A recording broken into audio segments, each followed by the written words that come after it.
시간 우리가 더욱더 주님 앞에 가까이 나아가는 시간 되길 소망합니다.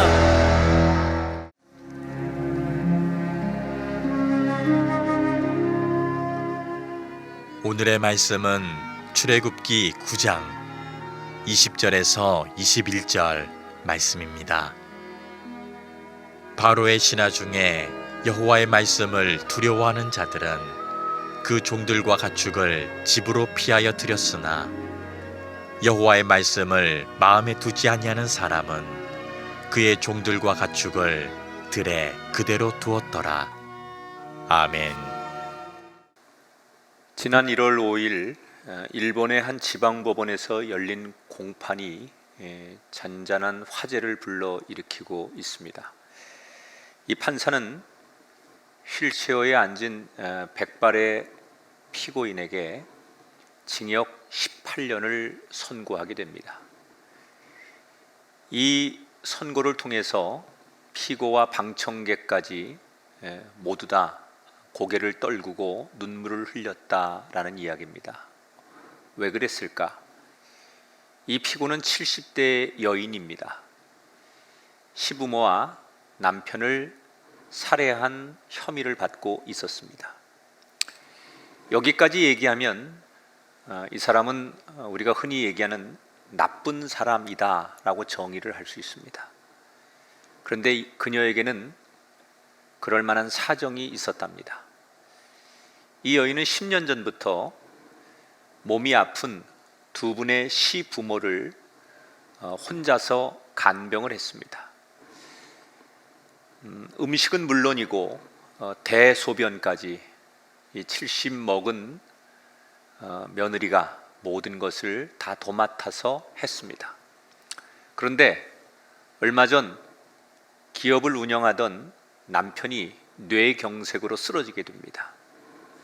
그러자 70대 이 여인은 시부모와 남편까지 자기 혼자 모두를 돌봐야 했습니다.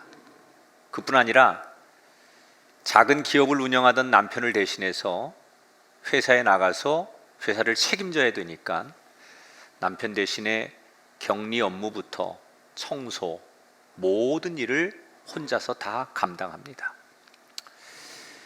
듣기만 해도 그녀가 얼마나 숨막히고 힘들었을까라고 짐작이 됩니다. 그래서 결국 그녀는 더 이상 견딜 수 없다고 생각하고 극단적인 선택을 하게 되지요. 그런데 판사가 이렇게 이야기를 했다고 합니다. 판례대로라면 당신은 무기징역이나 사형이어야 합니다. 그러나 노인이 노인을 돌봐야 하는 상황에서 당신이 크게 절망했을 것이라고 봅니다.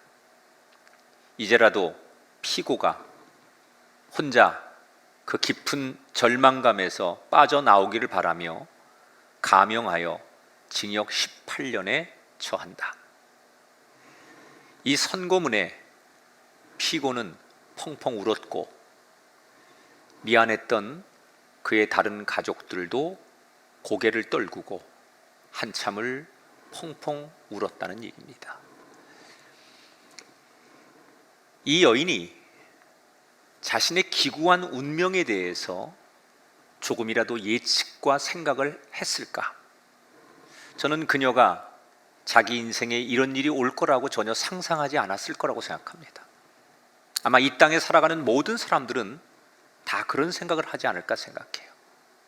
내게 엄청난 고통과 불행 또는 어려움이 올 것이다, 이런 것들을 그 누구도 상상하지 않습니다. 오히려 인간은 행복하기를 원하고 가장 좋은 것을 꿈꾸고 기대하고 살아갑니다. 그래서 우리는 계획도 세우고 꿈도 꾸고 뭔가를 열심히 추진하기도 합니다. 그런데 모든 인생이 생각지도 못한 재앙과 고난과 환난을 맞닥뜨리게 됩니다. 우리가 전혀 생각하지 않았던 그런 어려움들을 우리는 만나고 거기에서 좌절하는 게 인생입니다. 한 치 앞도 알 수 없는 세상살이, 그리고 꿈과 기대를 가져도 그 기대만큼 부응하지 못하는 세상, 이런 세상을 우리는 어떻게 살아야 할까? 길이 있다면 변치 않는 하나님을 붙들어야만, 이 변하고 예측할 수 없는 세상에 절대 변하지 않는 하나님을 붙들 때만 우리는 세상에서 믿음을 지키고 이겨나가게 될 줄 믿습니다. 오늘 저는 출애굽기의 9장 후반부를 통해서 어떻게 우리는 믿음을 올 한 해 지켜나갈 것인가. 지금 하나님은 이집트 땅에 계속해서 많은 재앙을 내리십니다. 그러나 이 재앙을 통해서도 이집트의 왕은 자기의 고집을 꺾지 않고 굉장한 착각을 하며 살아가죠. 전혀 깨닫지 못하고 하나님의 음성을 듣지 못하는 이 이집트 왕에게 하나님은 계속해서 다른 방법들을 쓰시며 그를 깨닫게 하시려고 하지요. 그래서 오늘 또 다른 재앙을 준비하는 것으로 오늘 성경은 시작합니다. 9장 8절 말씀입니다. 여호와께서 이르시되 너희는 화덕의 제 두 웅큼을 가지고 바로의 목전에서 하늘을 향하여 날리라. 자, 하나님이 모세와 아론에게 명령합니다. 왕 앞에 나가서 너희들 화로에 있는, 여기 성경에는 우름이라고도 하지만 이건 우리가 흔히 아는 재지어, 재, 타다 남은 재, 이런 것들을 두 손에 가득 쥐고 파라오 왕 앞에 가서 그걸 공중에 확 뿌리게 됩니다. 그랬더니 어떤 일이 일어나는지 성경이 생생하게 증언하죠. 10절에 그들이 화덕의 재를 가지고 바로 앞에 서서 모세가 하늘을 향하여 날리니 사람과 짐승에게 붙어 악성 종기가 생겼다. 여러분, 이 종기라는 것은 피부에 고통을 주는 병입니다. 부풀러 올라서 거기에 피고름이 생기고 그 극심한 고통으로 잠을 이룰 수 없도록 만드는 아주 굉장히 전염성이 강한 피부병이에요. 고름이 철철 나고 피가 나고 종기가 그들의 온 몸에 그들을 괴롭힙니다. 더 놀라운 사실은 그 이집트가 자랑하는 왕궁의 신하들도, 마술사들도, 제사장도 이 재앙에 예외가 없습니다. 지금 하나님께서 엄청난 이 재앙을 이 땅에 내리신 이유가 뭘까요? 여긴 굉장한 영적인 의미가 하나 숨겨져 있습니다. 이 당시에 이집트 사람들은 자기들이 신을 섬기는데 종교 예식에 참여하는 걸 굉장히 중요하게 생각합니다. 그런데 어느 누구도 이집트에서 몸에 피부병에 걸리면 그 어떠한 종교 예식에도 참여할 수가 없습니다. 그게 제사장일지라도, 아니 마술사나, 아니 굉장히 높은 지위를 가진 신하들도 종기에 걸리면 이때부터 모든 종교 예식은 완전히 멈춰지게 되는 거예요. 결국 하나님께서는 그 이집트의 자랑인 그들이 믿는 신들로부터 이집트 사람들을 완전히 원천 봉쇄를 하시는 거예요.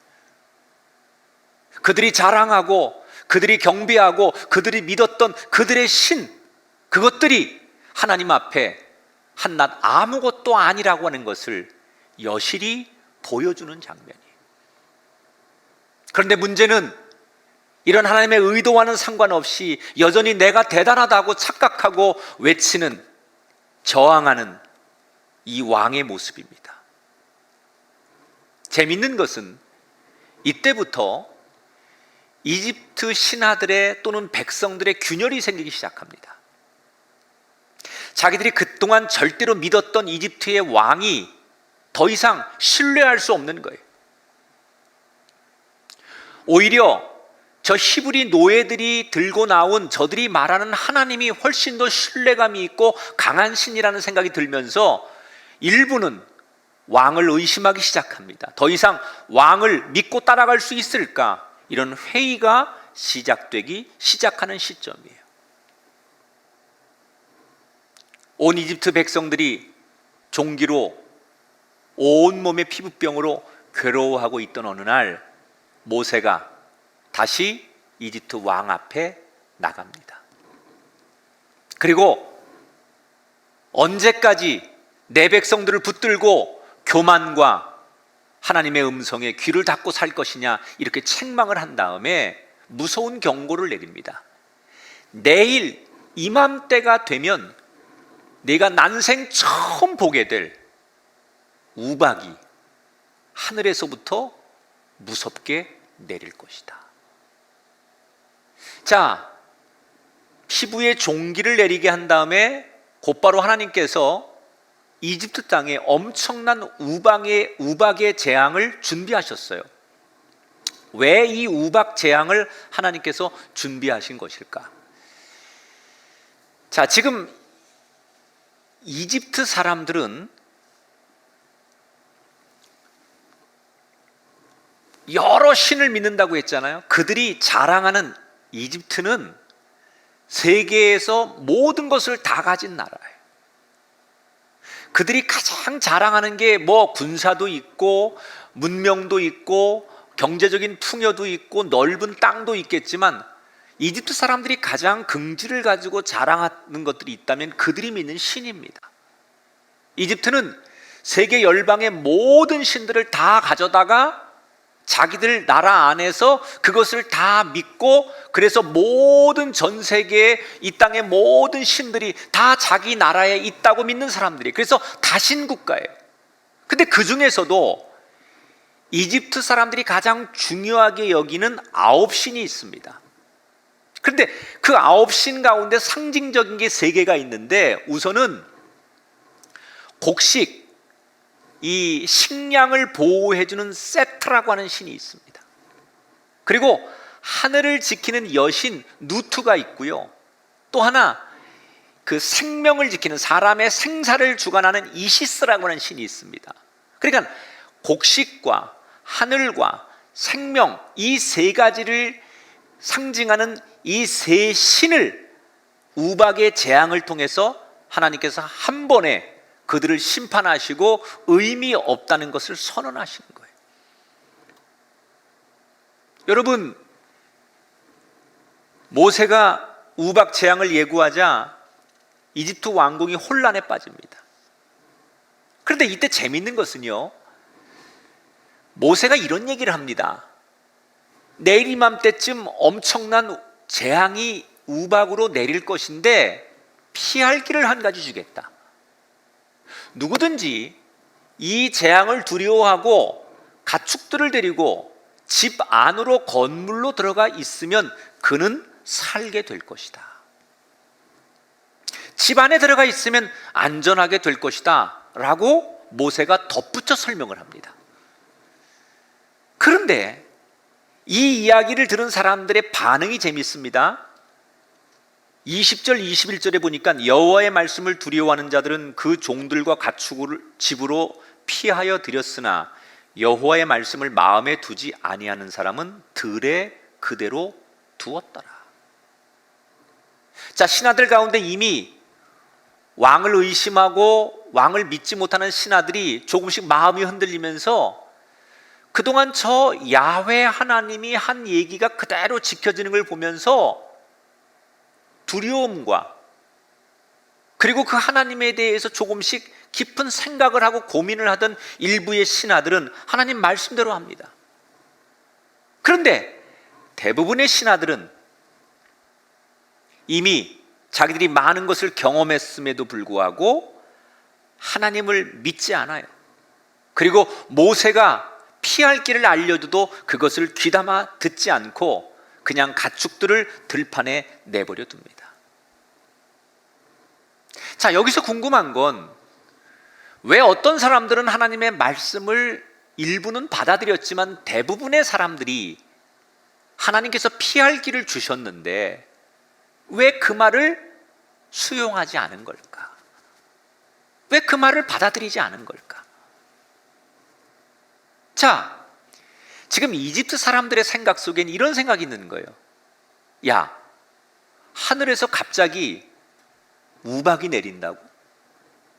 그리고 우박이 내린들 그 우박에 맞아가지고 짐승이나 사람이 죽을 만큼 그런 우박이 내린다고? 어떻게 그런 일이 가능하냐는 거예요. 왜? 우리가 지금까지 살면서 그런 걸 한 번도 경험해 보지 않았다는 거예요. 자기들이 사는 이집트 땅에 우박이 자주 내리지도 않는 곳이지만 설사 우박이 몇 년 만에 한 번씩 내린다 할지라도 소량으로 내려서 무슨 그 작물들을 조금 훼손하는 정도였지 그게 생명을 가하거나 생명을 위협할 만큼 엄청난 재앙의 우박을 경험해 본 적이 한 번도 없어요. 지금까지 살면서 그런 경험을 한 사람이 한 사람도 없는 거예요. 이게 그들을 하나님 말씀을 귀담아 듣지 못하도록 만드는 장애물이 된 거예요. 하나님보다는 자신들이 살아오면서 경험했던 것들이 더 믿어지는 거예요. 우리가 경험한 거로는, 우리가 살아온 바로는, 우리 모두가 알고 있는 것으로는 자기들이 듣고 경험했던 자신들의 삶의 바탕 속에는 모든 걸 데이터를 통해서 집약해 보면 하나님이 말씀하시는 것은 불가능하다는 거예요. 그런데 어떻게 됩니까? 24절에 보니까 우박이 내림과 불덩이가 우박에 섞여 내림이 심히 맹렬하니 애굽 온 땅에는 그와 같은 일이 없었더라. 모세가 지팡이를 향하여 하늘을 들자 우박이 내리는데, 여러분, 우박은 얼음덩어리 아닙니까? 그런데 성경 표현대로 그러면 불과 함께 내렸더라. 아마도 이것은 정말 불일 수도 있겠지만 저는 천둥과 번개가 동반하면서 무서울 정도로 우박이 쏟아진 것을 표현한 것이다, 그렇게 해석합니다. 여태까지 한 번도 본 적이 없는 우박이 이집트 전역을 엄청나게 맹렬하게 쏟아붓자 바깥에 있었던 작물들 그리고 모든 사람과 짐승들이 맞아 죽고 불탑니다.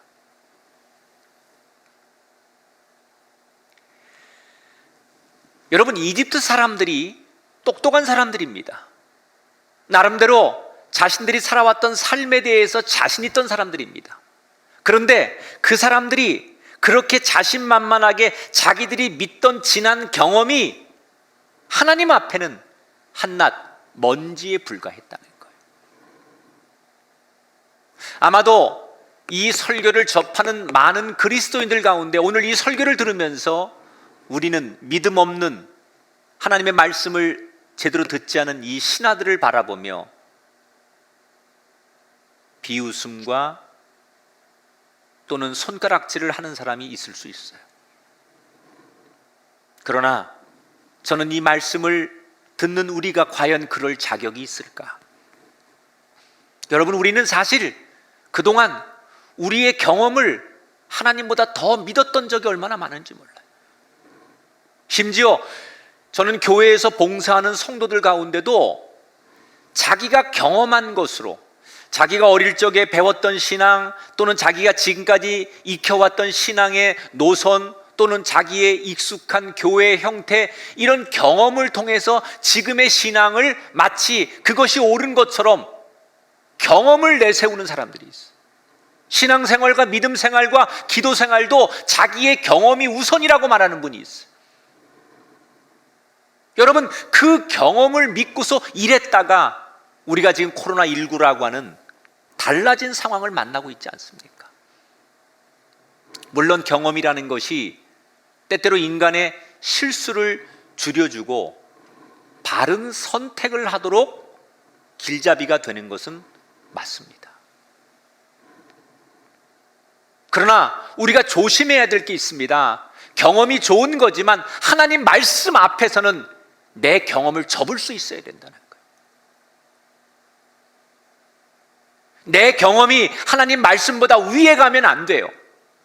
아무리 우리의 경험이 우리의 삶의 지혜가 되고 또는 우리보다 앞서간 사람들의 경험이 우리에게 도움이 되는 건 사실이지만 하나님 말씀 앞에서까지도 경험이 앞서면 안 된다는 거예요.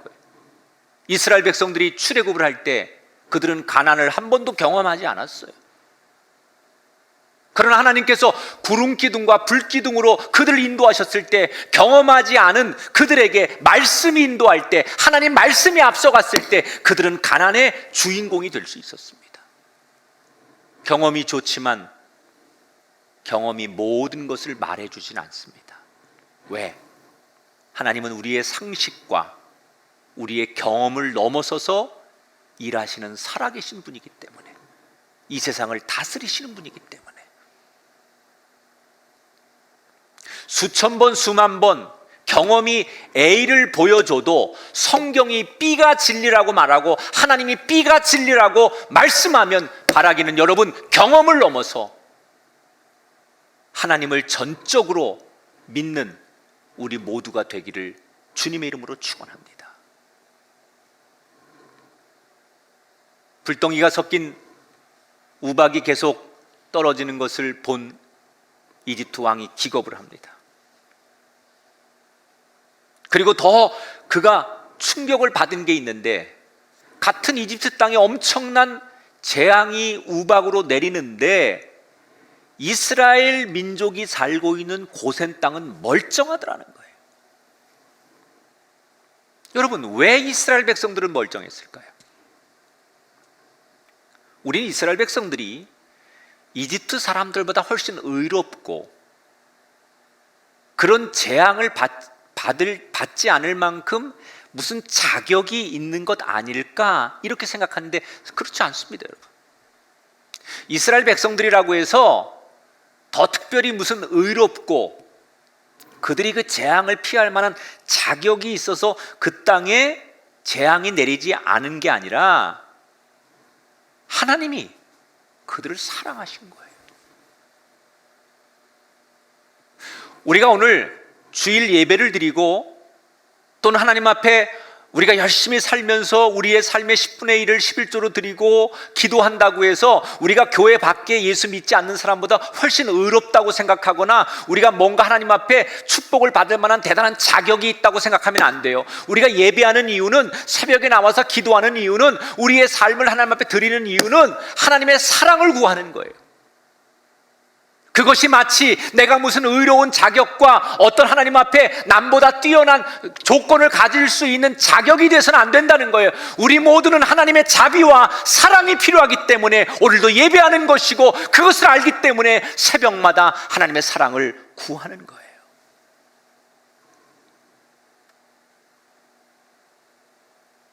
하나님의 사랑이 우리에게 임한다는 게 얼마나 중요한지 몰라요. 급한 이집트 왕은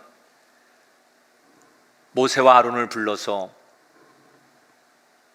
이렇게 급한 제안을 하게 되지요. 27절 28절 내가 범죄하였노라. 여호와께 구하여 그만 그치게 하라. 내가 너희를 보내리니 너희가 다시는 머물지 아니하리라. 내가 잘못했다라고 사과를 해요. 근데 이 사과는 진정성이 있는 사과나 회개가 아니에요. 무서운 이 재앙만 일단 모면하고 보자는 아주 얄팍한 인간의 언어의 술수죠. 이 재앙만 멈추게 해주면 너희들을 보내주겠다. 모세와 아론이 그 약속 꼭 지켜야 합니다. 그러나 이전에 약속을 몇 번이나 번복했던 이집트 왕이 이번에도 그럴 줄 알지만 모세와 아론은 두 손을 들고 약속대로 하나님 앞에 기도하지요. 여러분, 놀랍습니다. 그렇게 하늘이 정말 캄캄하고 엄청난 무서울 정도로 대재앙의 우박이 쏟아지는 그 땅에 모세와 아론이 두 손을 들고 하늘을 향하여 기도하자 천둥소리, 우박소리가 싹 멈추더니 언제 그랬냐는 듯이 세상이 너무나 평안해지더라는 거예요.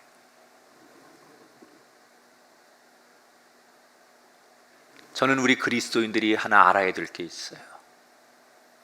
때때로 우리 삶에, 가정에, 우리들의 사랑하는 가족들에게 말할 수 없는 재앙과 같은 고난이 찾아올 때,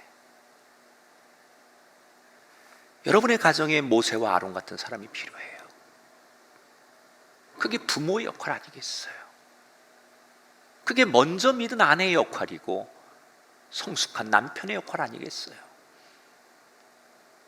말할 수 없는 고난과 아픔과 어려움들이 찾아올 때 그 누군가가 하늘을 향하여 두 손 들고 하나님께 기도할 때, 당신에게, 그 가정에게, 당신의 사랑하는 가족들에게 임한 재앙이, 고난과 고통이 언제 그랬냐는 듯이 멈춰지고 그 재앙이 떠나가고 평온과 기쁨이 회복되는 역사가 반드시 일어나게 될 줄 믿습니다. 모세와 아론이 예상한 대로 이집트 왕은 또 약속을 뒤집습니다. 자, 이집트 왕은 우리가 이렇게 객관적으로 보면 저 정도 되면 바보가 아닌 이상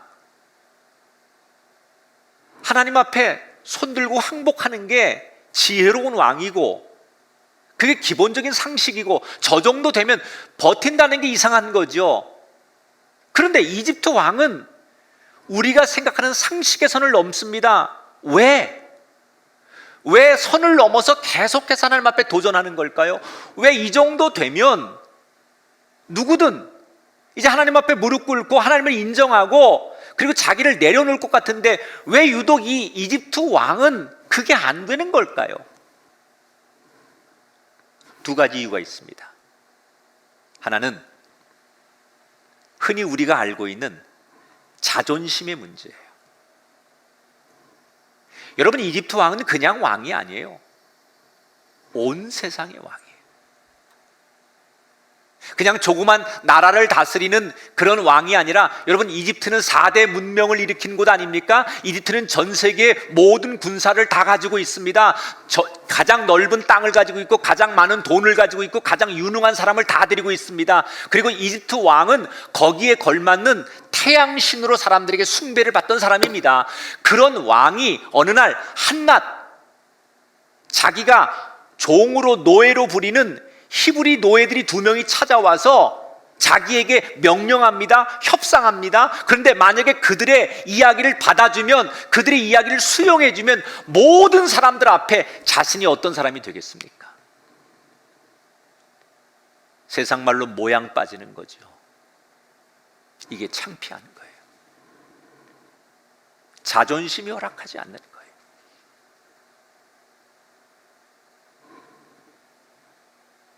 이걸 다른 말로 말하면 권위의식이에요. 하나님 앞에 신앙생활하면서 가장 어려운 것 중에 하나가 이 자존심, 권위를 내려놓지 못할 때, 그건 목사인 저나 신앙생활하는 우리 모두가 가장 경계해야 될 것 중에 하나예요. 근데 여기에는 영적으로 대단히 중요한 게 하나 더 숨겨져 있는데 31절 32절을 볼게요. 그때 보리는 이삭이 나왔고 삼은 꽃이 피었으므로 삼과 보리가 상하였으나 밀과 쌀보리는 자라지 아니하므로 상하지 아니하였더라. 이 이집트에는 작물의 크는 시기가 다 다릅니다. 예를 들면 이 삼이라는 건 옷을 만드는 거 아닙니까? 이 삼은 1월 초에 씨를 뿌리면 한 3, 4주 정도 뒤에 꽃이 핍니다. 그리고 보리는 8월에 씨를 뿌리면 한 2월 정도에 추수를 합니다. 근데 오늘 성경에 삼의 꽃이 피고 보리의 이삭이 나왔다. 이 두 가지를 종합해보면 이 우박 재앙이 언제쯤 내렸을까? 틀림없이 2월쯤에 일어난 거예요. 그러니까 처음에 이집트 왕은 옷을 만드는 모든 작물들이 다 죽었잖아요. 그러니까 옷을 만들 수 없으니까 이건 엄청난 재앙 아닙니까? 그리고 식량의 기본인 보리를 완전히 다 잃어버렸습니다.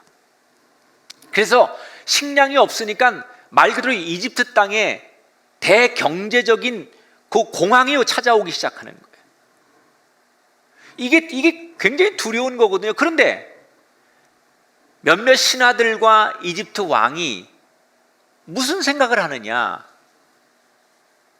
요 고비를 잘 넘겨서, 지금 2월인데 이 고비를 잘 넘겨서 초여름에 밀과 쌀, 보리가 다시 잘 나오기만 하면, 몇 달만 잘 버티면 다시 식량을 구할 수 있고, 그리고 이 어떤 경제적인 어려움에서 건질 수 있다, 이런 계산이 나름대로 그들의 머리에 선 거예요.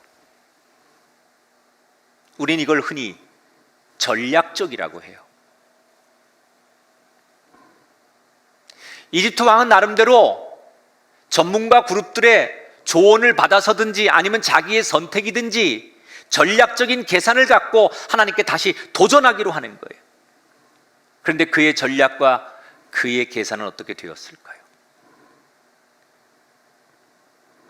다음 시간에 자세히 보겠지만 이 이집트 왕의 전략과 계산은 하나님이 내리신 다음 재앙에서 완전히 어긋나게 됩니다. 우리가 하나님을 믿을 때 정말 조심할 게 하나 있다면요, 내 전략, 내 계산, 우리의 예측, 이게 아무리 확신이 있고 옳다고 생각해도 그것보다 말씀을 먼저 믿는 게 믿음이라는 거예요. 왜 우리의 계산이나 전략이나 이런 어떤 확신보다 믿음이 먼저여야 하느냐? 여러분, 인간의 계산이라는 건 늘 변수가 많습니다. 그러나 하나님의 말씀은 변수가 없습니다. 하나님의 말씀은 말씀 그대로 이루어집니다. 말씀으로 세상을 창조하셨고 말씀으로 세상을 다스리시고 그 말씀의 약속을 그대로 이루시는 분이 하나님이라는 거예요. 우린 때때로 하나님께 묻기보다는 먼저 계산하고 먼저 예측하려고 해요. 그리고 우리가 계산하고 우리가 전략적으로 마련하고 예측한 것이 마치 진리인 것처럼 믿고 의지하려고 해요. 그런데 우리는 그런 예측과 계산이 얼마나 불완전한지 코로나를 통해서 이미 보고 있지 않습니까? 우리가 붙들 것은 변치 않는 하나님, 진리이신 하나님, 말씀의 불변이신 하나님을 믿는 거예요. 그래서 오늘 우리는 올 한 해를 이 다짐을 하고 살아야 돼요. 저를 따라서 고백하세요. 믿음만이 살 길이다. 믿음만이 살 길이다. 그 불확실한 경험, 우리의 계산, 예측을 넘어서 믿음으로 살아남는 인생, 그런 사람이 되셔야 합니다. 다른 길은 없습니다. 믿음만이 살 길이라는 거, 오늘 하나님이 우리에게 강력하게 말씀하십니다. 이 복음 앞에 무릎 꿇고 우리 모두 금년 한 해 믿음만이 살 길입니다. 우리의 경험, 우리의 예측, 우리의 계산이 하나님보다 앞설 수 없습니다. 이 철저한 믿음의 고백으로 하나님의 의로운 오른손이 여러분을 건지시는 축복의 한 해가 되기를 주님의 이름으로 축원합니다. 이제는 우리 주 예수 그리스도의 은혜와 하나님 아버지의 극진하신 사랑하심과 성령님 감화 감동 역사하심이 우리 가운데 영원토록 함께 하기를 간절히 축원하옵나이다. 아멘.